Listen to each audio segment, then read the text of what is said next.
حضرت عائشہ رضی الله تعالی عنها هغه شاعره وخه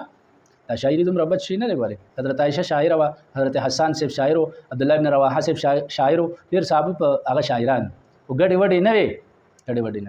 ګډې وډې ویل په شعرونو کې دا بدرت دي چې کله پکې چې دین پردې ښځې یادې کله زلف یادې او کله حسن یادې او کله ولاړ او راغله دا غلط دي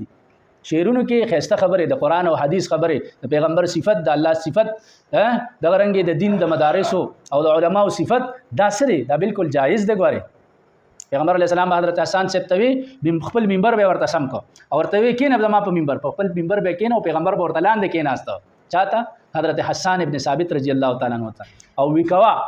سوایا اشعار وایا اشعار سوایا نشته ده ښا دا چې د ځان نه پکې بیا قصې مسی نشته دا دو نروانه معنی پکې نشته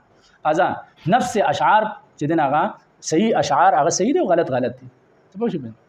نو پیغمبر علیه الصلاۃ والسلام بارک حضرت عائشہ فرمایي ډیره مزیدار خبره کی ویلنا شمس وللآفاق شمس حضرت عائشہ بارک نبی علیہ الصلاۃ والسلام بارک حضرت عائشہ شعر ویل د عربی کې لنا شمس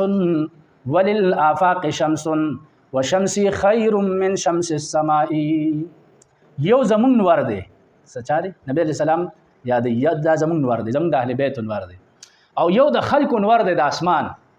خو زمون د انور نه دی پیغمبر علیہ السلام دا د اسمان د انور نه بهتر دی ولی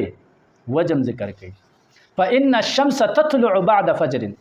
د اسمان ور ال راخیږي چې رڼا راشي د رڼا نه پس راخیږي پته درته سار مانځ پسې چې رڼا ولګي خ رڼا شي نو ور راخیږي د اسمان ور سره